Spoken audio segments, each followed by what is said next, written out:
안녕하세요. 주일 예배 시작하기 전에 사랑 커뮤니티 교회에서 전하는 소식 두 가지입니다.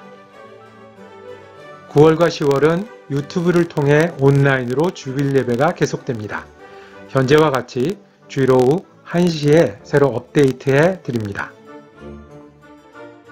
수요 성경 공부를 시작합니다. 언제 어떻게 진행되나요? 9월 23일 수요일부터 매주 수요일 오후 8시에 온라인 줌 미팅으로 모여 진행하게 됩니다. 누가 참여합니까? 사랑 커뮤니티 교회 임원들은 필수, 그리고 교우들 모두 참여해 주시고 함께 성경 공부 참여를 원하는 친구들을 초대해 주시면 감사하겠습니다. 어떤 내용으로 진행하나요? 구약의 느헤미야서를 함께 공부하겠습니다. 제목은 신앙과 공동체를 세우는 9가지 원칙입니다. 느헤미야서는 예루살렘 성벽을 재건하여 믿음과 공동체를 든든히 했던 역사서입니다. 우리도 이 어려운 시기를 지나며 우리 믿음을 다시 세우고 공동체를 든든히 하는 여러분과 제가 되기를 원합니다. 어떻게 참여하나요? 줌 미팅 링크 정보는 정교 카톡방을 통해 전해드리겠습니다. 교회 홈페이지에 게시판 교회 소식에서 링크 정보를 컴퓨터로 확인하실 수 있습니다. 아니면 이메일이나 전화 혹은 텍스트로 연결해 주시면 줌 미팅 정보를 전해드리도록 하겠습니다. 이제 은혜로운 주일 예배 함께 참여해 주시길 바랍니다.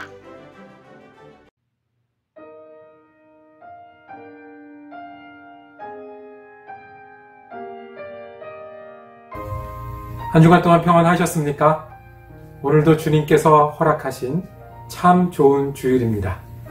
우리 함께 예배할 수 있어서 감사드립니다. 특별히 이 방송 예배에 참여하시는 친구분들 그리고 교우 여러분들 반갑고 환영의 인사를 전합니다. 이제 우리 마음 모두어 묵도하심으로 주일 예배 시작하겠습니다.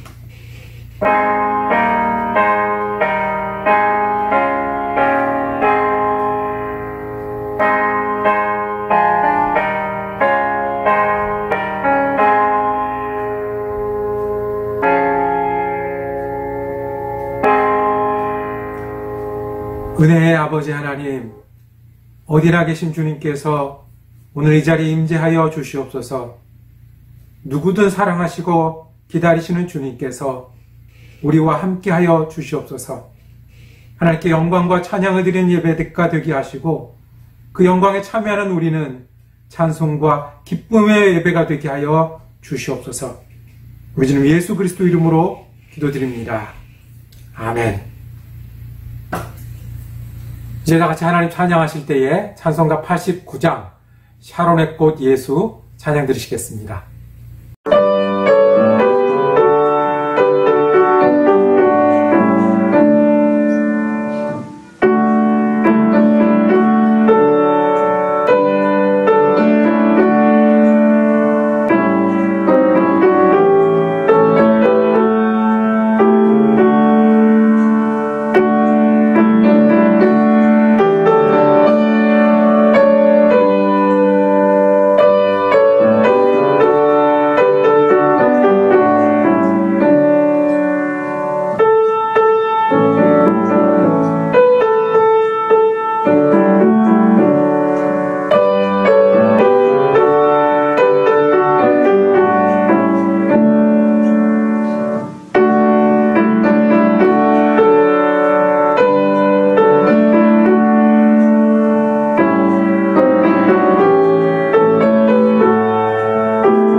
사랑과 은혜가 많으신 아버지 하나님, 우리를 주님의 귀한 존전에 불러주셔서 함께 예배할 수 있게 하시니 감사합니다.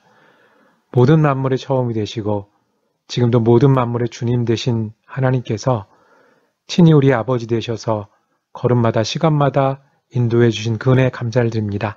지난 한 주간도 우리의 필요를 채우시고 우리의 아버지 되셨다가 이렇게 한 믿음, 한 가족으로 하나님 앞에 예배하게 하시는 애 감사를 드립니다. 주님, 저희가 주님 앞에 모였사오니 주님의 은혜를 힘입는 귀한 예배 시간이 되게 하여 주시옵소서. 속죄소에서 이스라엘을 만나시겠다고 약속하셨던 주님께서 우리가 비록 온라인으로 예배드리고 서로 다른 자리에서 하나님이 향하지만 우리 가슴 속에, 우리의 삶 속에 임하시는 하나님으로 말미암아 뜨겁게 하나님을 사랑하고 뜨겁게 충성할 수 있는 우리 교회 되게 하시고 교우 한 사람 한 사람 될 수 있도록 축복하여 주시옵소서.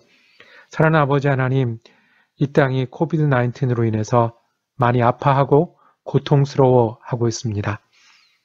힘든 자들의 하나님이 되시고 가난한 자를 돌보시는 주님께서 이 기간 동안에 아파하고 눈물 흘리고 고통스러워하는 영혼들에게 함께하여 주시옵소서. 필요한 지혜를 더하시고 능력을 더하시고 치료에 힘을 더하여 주시고 하나님 안식과 평화로서 두려움과 불안을 이겨낼 수 있도록 축복하시고 함께하여 주옵소서. 우리 교회도 모이지 못하고 방송으로 예배드리는 가운데 있사오니 방송 예배에도 주님의 은혜가 넘치게 하여 주옵소서. 라디오처럼 듣는 새벽 예배 가운데 주님의 말씀이 우리를 향한 말씀이 되게 하여 주시옵소서. 성경 공부로 모이기로 결심하였사오니 하나님 그 자리를 축복하여 주셔서 하나님의 음성을 듣는 자리가 되게 하시고 우리가 변화를 체험하는 자리가 되게 하여 주시옵소서. 우리 아이들이 서로 만나고 성경을 배우기도 어렵고 그리고 서로 함께 할 수 있는 시간이 없는 가운데 있습니다. 주님 특별히 우리 아이들 방문하여 주시고 그 마음속에 작은 믿음의 씨앗이 자랄 수 있도록 하나님의 특별한 은혜로 더하여 주시옵소서. 하나님, 우리 가운데 우리 어머님, 아버님들, 어른들 계십니다. 코로나19으로 인해서 더 힘들어하는 가운데 있습니다. 특별한 건강을 지켜 주시옵소서. 마음과 영혼은 더욱더 강건하게 하여 주시옵소서. 그래서 아버지께서 주신 사명을 다하기까지 그 힘과 기력이 쇠하지 않게 하여 주시옵고 하나님이 주신 인내와 지혜로 오히려 은혜 나눌 수 있도록 우리 어른들 축복하시고 함께하여 주시옵소서. 주님, 우리가 만나기 어려운 시대에도 전도해야겠습니다. 만나기 어려운 시대에도 하나님 이름으로 선교해야 되겠습니다. 만나기가 어려운 시대에도 주님의 이름으로 서로 사랑해야 되겠습니다. 처음 경험하는 이 시대에도 하나님이 주신 성령과 그리고 우리가 하나님을 향한 믿음이 날마다 자라게 하여 주셔서 우리 교회를 통해서 이루시고자 하는 하나님의 뜻과 우리 교회를 통한 하나님의 사역이 계속될 수 있도록 축복하시고 함께하여 주시옵소서. 주님, 우리가 예배한 가운데 있습니다. 주님, 우리에게 말씀하여 주옵소서. 우리가 귀를 열고 마음을 열고 듣겠사옵니다. 주님, 우리의 가슴을 흔들어 주시옵소서. 성령을 따라 새로 출발하는 한 주간의 처음이 되게 하여 주시옵소서. 감사드리오며 우리 주 예수 그리스도 이름으로 기도드립니다. 아멘. 주님 가르치신 기도로 함께 기도하오니 하늘에 계신 우리 아버지여 이름이 거룩히 여김을 받으시오며 나라가 임하시오며 뜻이 하늘에서 이루어진 것 같이 땅에서도 이루어지이다. 오늘 우리에게 일용할 양식을 주시옵고 우리가 우리에게 죄 지은 자를 사하여 준 것 같이 우리 죄를 사하여 주시옵고 우리를 시험에 들게 하지 마시옵고 다만 악에서 구하시옵소서. 나라와 권세와 영광이 아버지께 영원히 있사옵나이다. 아멘. 예배 가운데 주시는 하나님의 말씀은 구약성경 시편 51편 7절에서 10절까지의 말씀입니다. 우슬초로 나를 정결케 해주십시오. 내가 깨끗하게 될 것입니다. 나를 씻어주십시오. 내가 눈보다 더 희게 될 것입니다. 기쁨과 즐거움의 소리를 들려주십시오. 주님께서 꺾으신 뼈들도 기뻐하며 춤출 것입니다. 주님의 눈을 내 죄에서 돌리시고 내 모든 죄악을 없애주십시오. 아, 하나님, 내 속에 깨끗한 마음을 창조하여 주시고 내 속을 견고한 심령으로 새롭게 하여 주십시오. 이는 주님의 말씀입니다. 말씀을 주신 하나님께 감사합니다.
병원에 가서 진료를 받을 때마다 제가 좀 머뭇거리는 때가 있습니다.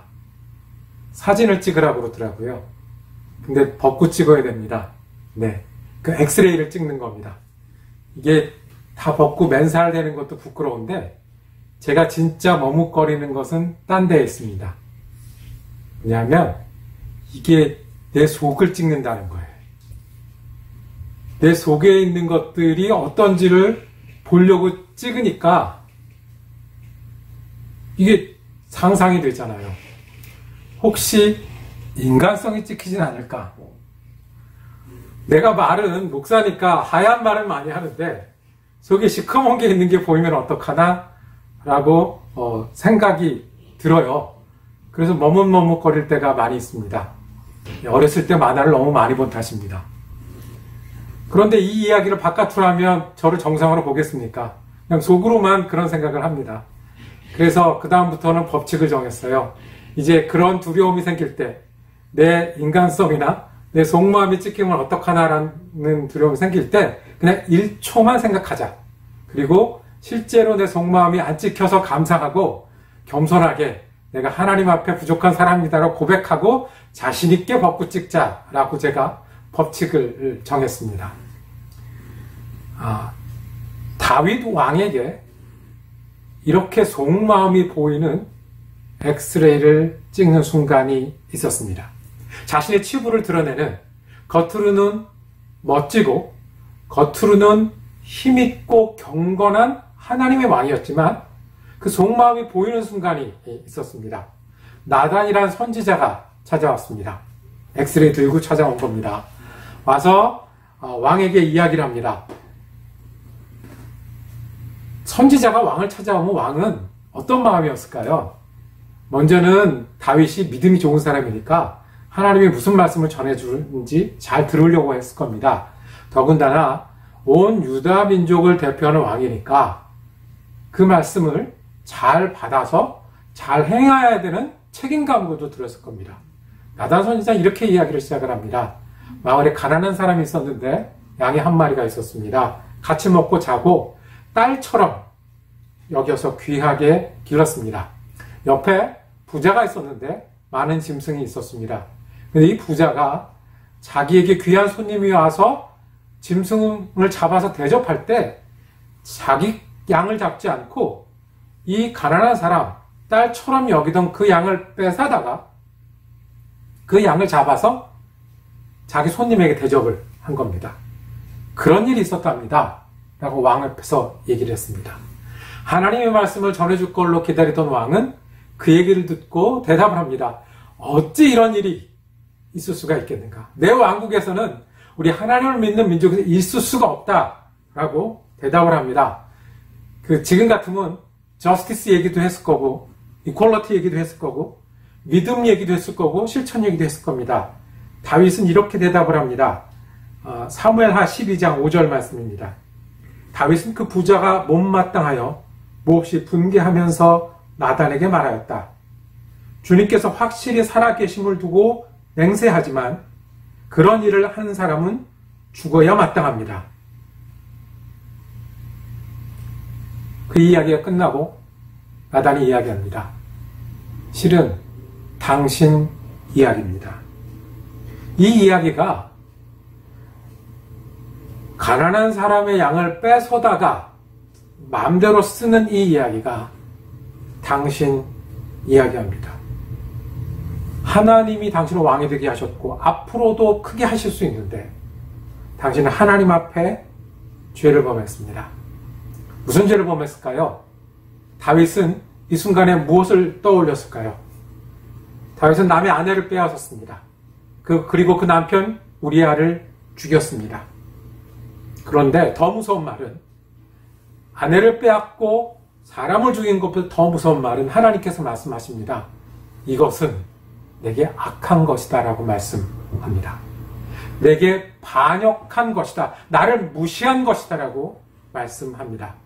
그리고 이어지는 말씀은 벌이 있을 텐데 네가 죄를 지어서 그 벌이 있는데 네가 칼로 사람을 죽였듯이 너희 집안에는 칼이 멈추지 않을 것이다. 네가 남의 부인을 빼앗았듯이 너의 부인도 사람들 다 보는 데서 빼앗기게 될 것이다 라고 말씀합니다. 오늘 우리가 9월 한 달 동안 다윗에 대한 이야기를 보는 가운데 있습니다. 위기를 만났을 때 다윗이 어떻게 이겨내는지, 다윗이 인생에 겪었던 위기 중에 가장 큰 위기는 무엇이었을까요? 골리앗이었을까요? 아니면 압살롬이었을까요? 아니면 사울 왕이었을까요? 아니요. 가장 큰 위기는 자기가 하나님 앞에 악했던 겁니다. 자기가 하나님 앞에 반역했던 것입니다. 바깥으로 보는 위기는, 외부 때문에, 환경 때문에 어려운 위기는 다윗은 믿음으로 이겨내려고 애썼고 하나님의 은혜를 받았습니다. 그런데 누가 잘못해서 오는 위기예요? 내가 죄를 범해서, 내 마음이 악해서, 그리고 그 악은 또 다른 악을 낳고 악을 낳아서 벌을 받게 생긴 위기입니다. 이제부터 다윗은 어떤 왕이 됩니까? 남의 부인을 뺏은 왕이 됩니다. 그것 때문에 사람을 죽인 왕이 됩니다. 더군다나 하나님을 거역하고 하나님 앞에 죄 지은 왕이 된 겁니다. 실은 우리가 겪는 많은 위기가 이 다윗이 겪었던 위기와 비슷합니다. 정말 큰 어려움은, 정말 많은 경우는 누가 잘못해서요? 내가 하나님 앞에서 잘못해서, 내가 부족해서, 내가 죄인이라서 얻는 그런 어려움이 실제로 많은 게 우리의 모습입니다. 다윗은 그 위기 앞에 마주대었습니다. 학생이 시험을 잘 못 보면 핑계가 있습니다. 무슨 핑계입니까? 그날 컨디션이 안 좋았어요. 아니면 선생님이 잘못 가르쳐줘가지고 가르쳐준 데서 문제가 안 나오고 딴 데서 왔어요. 아니면 연필이 문제예요. 연필이. 고르는 게 4개밖에 없는데 연필이 6개나 돌아가면서 1, 2, 3, 4, 5, 6이 나와서 고를 수가 없었다고 얘기를 하죠. 특별히 우리 시험만 그렇게 어려웠어요. 아니면 내가 한글로만 보면 잘 볼 텐데 영어로 시험을 보니까 못 봤다고 그렇게 핑계를 댈 수 있습니다. 어떻게 이렇게 잘 알겠습니까? 저도 다르지 않습니다. 그런데 우리는 압니다. 실제로 시험 못 본 이유는 우리가 공부를 안 해서죠. 우리가 공부를 못해서입니다. 시험 점수는 정직한데 그거를 가지고 핑계를 댑니다. 엑스레이에 있는 그대로 보이는 것처럼 다윗이 나단에게 들었던 것처럼 실은 우리에게 진짜 큰 위기는 내가 죄를 범했고 하나님 앞에 그 죄가 보이는 거예요. 죄는 무엇입니까? 죄는 하나님께 등을 돌리는 거예요. 내가 아는데, 내가 믿음이 있는데 그렇게 하지 않는 거예요. 죄는 무엇입니까? 때로는 내가 이 길을 가야 되는데 갈 힘이 부족한 거예요. 가다가 멈추거나 다른 길로 벗어나는 거예요. 그러고 났더니 어디로 가요? 다른 데서 헤매고 있는 겁니다. 하나님께 등을 돌렸으니까 어두울 수밖에 없고 추울 수밖에 없고 앞길이 안 보일 수밖에 없는 겁니다. 다윗에게도 나단 선지자 앞에 섰던 이 순간은 최고의 위기였을 겁니다. 하나님의 임금 다윗이 하나님 믿어서 내가 여기까지 왔다라고 그렇게 시편 찬송을 했던 다윗이 이제는 자기 죄 때문에 망하는 그 앞에 서 있습니다. 그런데 다윗은 이 위기 앞에서 어떻게 그 위기를 벗어났을까요? 이미 잘못했고 이미 부족해서 그 결과가 이렇게 밀려오는 그 위기를 어떻게 이겨냈겠습니까? 사무엘하 12장 13절에 나단 선지자 앞에서 이렇게 서 있는 다윗의 모습을 볼 수가 있습니다. 그때 다윗이 나단에게 자백하였다. 내가 주님께 죄를 지었습니다. 나단이 다윗에게 말하였다. 주님께서 임금님의 죄를 용서해 주실 것입니다. 그렇습니다. 다윗은요, 내가 그랬습니다. 그랬어요. 내가 하나님 앞에서 그런 거 맞습니다. 내가 죄인입니다. 자백했습니다. 이는 사람의 눈에는 위기를 낳을 겁니다. 왕이 잘못한 거예요. 왕이 남의 아내를 빼앗은 게 보이는 거고요. 그것 때문에 사람을 죽인 게 보이는 거고요. 하나님께 인정받지 못하는 왕이라는 걸 드러내는 순간이에요. 그럼에도 불구하고 다윗은 그 자리에서 내 죄입니다. 하나님 앞에 내 죄가 있습니다. 만약에 여기서 나단이 죄의 벌을 선포하면 다윗은 왕으로서 또는 인간으로서 자기의 힘을 다 이룰 수 있습니다. 그런데 다윗은 이 순간에 하나님 앞에서 진실하게 되었습니다. 여기서는 간단하게 표현됐죠. 내가 주님께 죄를 지었습니다. 그런데 실제로 이 순간이 간단하지 않았어요. 한마디 했다고 나단이 오케이 맞습니다라고 했던 게 아닙니다. 실은 시편 51편 오늘 우리가 함께 읽었던 그 말씀에는 다윗이 어떻게 하나님 앞에 죄를 인정하고 회개했는지를 나타내는 그런 이야기가 있습니다. 시편 51편의 설명이 이렇게 되어 있습니다. 용서를 비는 기도, 지휘자를 따라 부르는 다윗의 노래, 다윗이 밧세바와 정을 통한 뒤에 예언자 나단이 그를 찾아왔을 때에 뉘우치고 지은 시.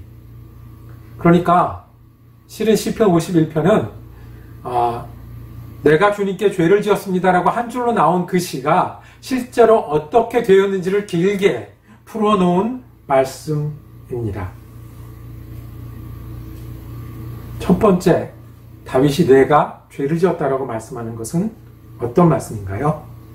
상한 심령이 되었다라는 말씀입니다. 상한 심령이란 말은 마음이 깨졌다는 말씀입니다. 마음이 찢어졌다는 말씀입니다. 시편 50편 17절에 하나님께서 원하시는 재물은 찢겨진 심령입니다. 그랬어요. 내가 하나님께 죄에 있다라고 말한 것은 내 마음이, 내 영혼이 주님 앞에서 부서졌습니다. 찢겨졌습니다. 52편 2절 3절을 받들어 읽으면 내 죄악을 말끔히 씻어주시고 내 죄를 깨끗이 없애 주십시오. 나의 반역을 내가 잘 알고 있으며 내가 지은 죄가 언제나 나를 고발합니다. 죄에 대해 가슴 아파하는 일입니다. 내가 하나님 앞에 어긋난 것, 일부러 했던 것도 있고 실수로 했던 것도 있고 습관적으로 했던 것도 있어요. 그런데 그걸 가슴 아파한 거예요. 왕이 여자 하나 차지하는 게 뭐가 그렇게 문제냐? 정치인이 전쟁을 하다가 사람 몇 죽이는 게 다반사 아니냐? 내가 해놓은 게 이렇게 많은데 이게 아니고요. 그 모든 게 어떻게 했다고요? 깨졌다고요. 찢어졌다고요. 상한 심령은요. 내가 하나님 앞에 죄 있다고 자백하는 건 이 철렁거림이 있어야 합니다. 모르는 체 하면 안 되고요. 습관적이니까 할 수 없어 하면 안 되고 다 그렇지 뭐 하는 게 아니고요. 이게 깨져야 되는 거예요. 이게 찢어야 되는 거예요. 이 철렁거림이 있어야 되고요. 그 심각함이 있어야 되고요. 그 진심이 있어야 돼요. 이어지는 말씀 5절에는 이렇게 되어 있습니다. 실로 나는 죄 중에 태어났고 어머니 태 속에 있을 때부터 죄인이었습니다. 어머니가 나를 낳은 게 죄입니까? 나를 잉태한 게 죄입니까? 그게 아니라 내가 보니까 그거밖에 안 되는 인간이라는 거예요. 어려서부터 지금까지 내가 하나님 따라하기는 힘들어하고 하나님 섬기는 건 어려워하고 내조하고 내 욕심 부리고 내가 힘이 생기니까 남의 아내도 빼앗고 남도 죽이는 일도 했다라는 거예요. 두 가지 큰 죄를 떠올렸겠죠. 밧세바라는 여인을 차지했어요. 그냥 난 왕궁 옥상에서 거닐다가 눈에 띄었어요. 어떤 눈에 띄었냐면 어떤 여인이 목욕하는 장면이 눈에 띄었어요. 왜 하필이면 또 그때 목욕을 합니까? 이게 그런 말 있죠. 속지 말자 화장빨, 다시 보자 조명빨. 멀리서 목욕하는 모습을 보고 다윗이 전에 없던 욕심이 생겼던 거예요. 그 당시에는 즐거웠겠죠. 내가 욕심이 생겼는데 그 욕심을 이룰 수 있는 힘이 있던 게 좋았겠죠. 그런데 지금 보니 내가 죄 가운데 태어나서 죄를 짓는 그런 사람이라는 것을 하나님 앞에 끼워넣는 겁니다. 이 일로 햇사람 우리아를 죽이게 됩니다. 충성스러운 신하. 전쟁이 끝나기까지는 집에도 가지 않겠다. 집에 휴가를 줘가지고 어떻게 좀 덮어보려고 그랬어요. 이미 임신을 했다고 하니까 그렇게 덮어보려고 했는데 나는 전쟁이 끝나기까지는 집에 휴가 안 가겠습니다. 그러니까 어떻게 해요? 요압에게 편지를 합니다. 이 사람 전쟁할 때 맨 앞줄에 세워라. 요압하고 다윗은 척하면 척이죠. 죽이라는 이야기구나. 그런데 이 군인 하나 죽인 것 더군다나 햇사람이었다고 그랬어요. 이민자예요. 이 사람 죽어도 다윗에게 재판 걸 사람 아무도 없어요. 그런데 이 죄가 누구 앞에 있어요? 하나님 앞에 있다라고 고백을 합니다. 다윗이 엑스레이 앞에 쓴 겁니다. 다윗이 나단 앞에 섰을 때 하나님이 그것을 크게 보신다는 걸 알았어요. 이게 내 앞에 악이다? 나를 무시하는 거다. 무엇을 할 수 있었겠습니까? 네, 맞습니다. 내가 죄인입니다. 내가 욕심 부렸습니다. 내가 내 힘을 그런 데 썼습니다. 돌이킬 수 있는 많은 순간이 있었을 겁니다. 그런데 그렇게 하지 않았습니다. 내가 왕만 아니었어도, 내가 그냥 군인이었으면, 내가 목동이었으면 하나님 앞에 하나님을 무시한다는 이야기를 그 판결을 받진 않았을 텐데 마음을 깨서 고백하는 겁니다. 다윗이 할 수 있는 건 이거밖에 없었습니다. 내가 지은 죄에 용서받고 싶습니다. 용서받고 싶습니다. 첫 번째, 이 위기를 다윗은 상한 심령으로 갔습니다. 두 번째는 다윗이 고백을 합니다. 우슬초로 나를 정결하게 하소서.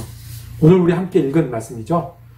7절에 우슬초로 나를 정결하게 해 주십시오. 내가 깨끗하게 될 것입니다.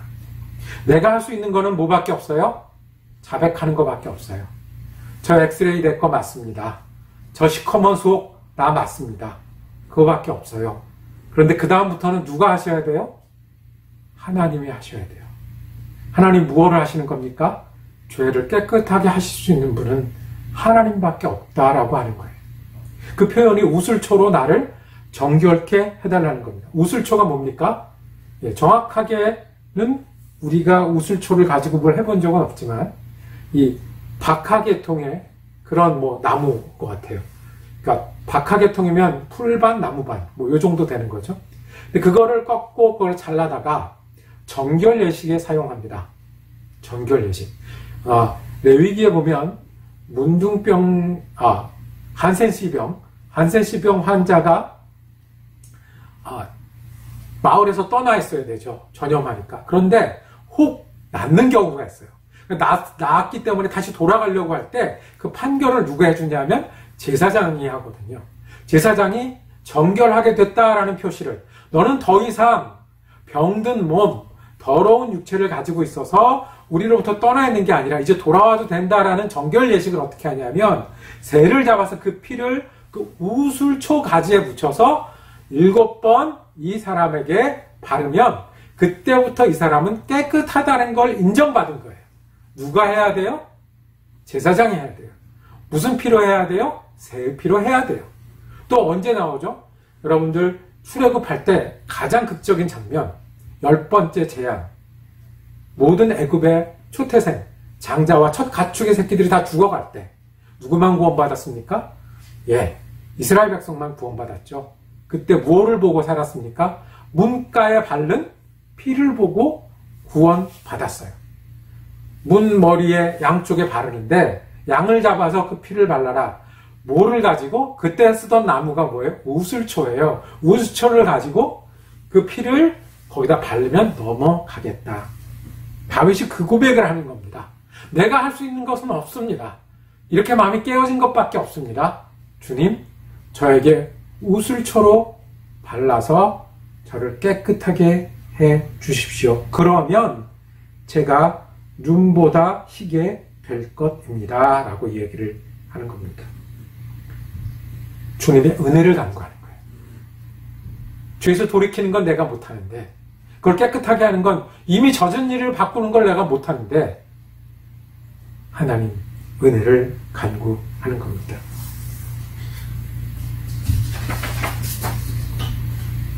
다윗은 이 노래를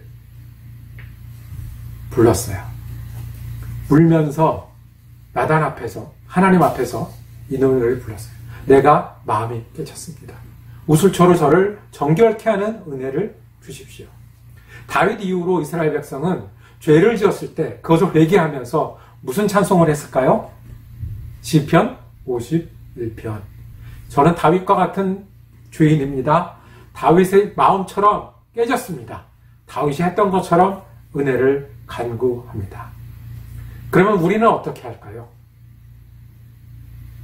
우리가 하나님께 반역하고 우리가 하나님께 떠나서 그 죄와 벌이 나한테 돌아올 때 우리는 어떻게 할까요? 다 같이 우슬초를 찾으러 다닐까요? 아니요. 우리는 의지할 이름이 있습니다. 짐승 대신 우리에게 그 보혈을 주신 이름이 있습니다. 예수 그리스도입니다. 우리가 할 수 있는 건 상한 심령밖에 되지 못하고 그 다음에 예수 그리스도의 은혜를 간구하는 일입니다. 그래서 예수님 말씀하셨잖아요. 내가 곧 길이요 진리요 생명이니 나로 말미암지 않고는 아버지께로 올 자가 없느니라. 나는 마음이 깨졌는데 이 위에 예수 그리스도 보혈이 덮어서 거룩하게 하시고 이것을 합쳐서 새로운 삶이 가능하게 하는 거예요. 10절에 오늘 읽은 말씀 10절에 다윗은 고백합니다. 아 하나님, 내 속에 깨끗한 마음을 창조하여 주시고 내 속에 견고한 심령으로 새롭게 하여 주십시오. 창조는 누구 영역이에요? 하나님 영역이에요. 주님, 내가 깨졌는데 주님만 붙여서 다시 만드실 수 있습니다. 내 속에 새로운 마음, 하나님의 정직한 마음은 주님이 은혜로 해 주셔야 됩니다. 라고 말하는 이 고백하는 일이 다윗이 했던 일이에요. 다윗은 이 위기를 어떻게 이겼습니까? 상한 심령이에요. 그리고 두 번째는 은혜를 간구한 거예요. 똑같은 일들이 우리에게도 벌어집니다. 누구에게도 벌어지는 줄 아십니까? 베드로라는 예수님을 가장 잘 따라다녔던 제자도 그랬습니다. 나는 예수님 따라다니면 첫 번째라고 자부했던 그 사람이 예수님이 잡혀가서 심문받고 있을 때 어떤 죄를 범했죠? 나는 예수를 모른다. 그리고 자기가 그 죄를 범했은 걸 깨달았을 때 마가복음 14장 72절에 그 말씀이 생각나서 엎드려 울었다라고 얘기를 합니다. 마음이 깨졌습니다. 이제 베드로도 다윗처럼 했습니다. 마음이 깨졌는데 그래도 예루살렘 떠나지 않고 주님이 떠나지 말라고 했으니까 떠나지 않고 기다리라고 했으니까 계속해서 기다려서 그 은혜를 입고 베드로가 됐습니다. 베드로의 정반대 제자 한 명 있습니다. 누구 있죠? 가롯 유다 있습니다. 유다도 죄를 지었고 죄를 지었기 때문에 마음이 상했어요. 상했는데 거기까지만 했습니다. 괴로운 마음에 스스로 죽었습니다. 주님께 은혜를 간구하지 않은 거죠. 말씀을 정리하겠습니다. 다윗은 가장 큰 위기가 왔을 때 자기의 죄의 결과를 받았습니다. 그런데 상한 심령이 되었고 새롭게 창조하시는 하나님의 은혜를 간구했습니다. 이스라엘 백성 이 노래를 부르며 살아갈 거고 베드로도 자기가 배반한 이후에는 그때를 기억하면서 상한 심령이 되고 주님의 은혜를 간구했을 겁니다. 죄로 인한 위기를 원하는 사람은 아무도 없습니다. 죄 때문에 벌받는 것을 즐거워할 사람은 아무도 없습니다. 그런데 주님 말씀하십니다. 의인 99보다 죄인 하나가 하나님께 돌아온 것을 기뻐하시는 것이 하늘아버지의 마음이라고 말씀하셨습니다. 그것이 누구에게 이루어졌습니까? 다윗에게 이루어졌습니다. 누구에게 이루어졌습니까? 베드로에게 이루어졌습니다. 더 다른 예를 들지 않겠습니다. 그 다음에 얘는 누가 되어야 됐겠습니까? 엑스레이 얘기부터 다윗 이야기, 베드로 이야기를 거칠 때 여러분 앞에 있는 죄는 무엇입니까? 나단이 드러냈던 것처럼 오늘 내가 나단을 만난다면 그 나단은 우리에게 어떤 죄를 말씀하실까요? 다윗이 그랬던 것처럼 상한 심령과 은혜가 답입니다. 베드로가 그랬던 것처럼 상한 심령이 있어도 은혜가 답입니다. 그리고 그 다음 사람은 누구여야 할까요? 저와 여러분이어야 하겠습니다.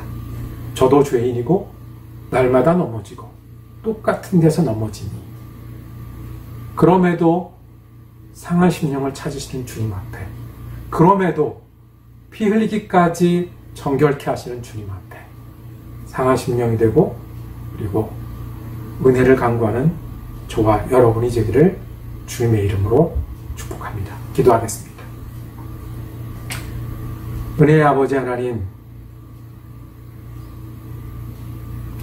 우리가 하나님 앞에 죄인입니다.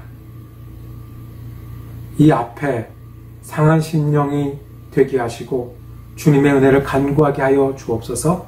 그래서 주님, 새로운 창조가 새로운 은혜가, 새로운 소망이 우리의 소망이 되게 하여 주시옵소서. 요즘 예수 그리스도 이름으로 기도드립니다. 아멘.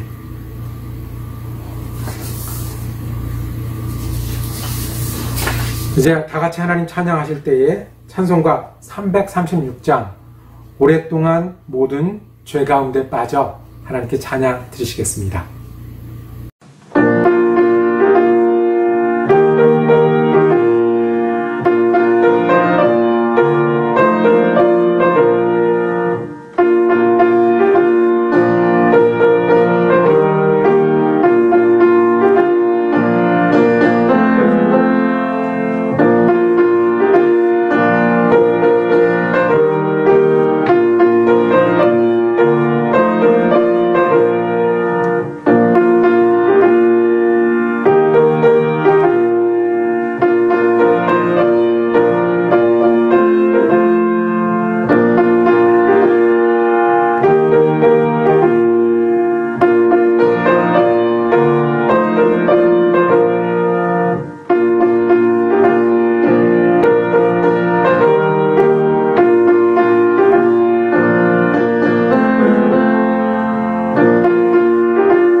한 마음으로 기도하시겠습니다.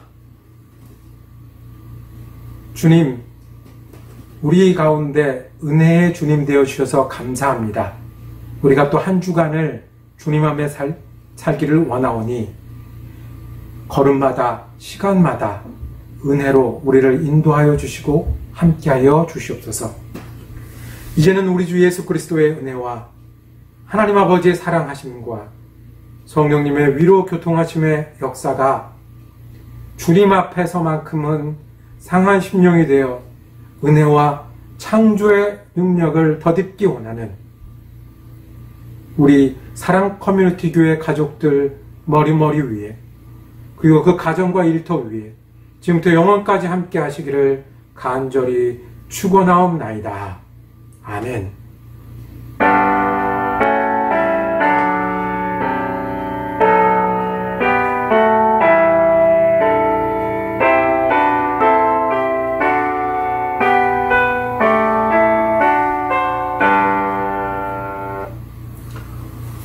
주님 주신 귀한 주일에 함께 예배할 수 있어서 참 감사했습니다. 은혜로운 한 주간 지내시고요. 저희는 방송 예배로 다음 주에도 함께 모이도록 하겠습니다.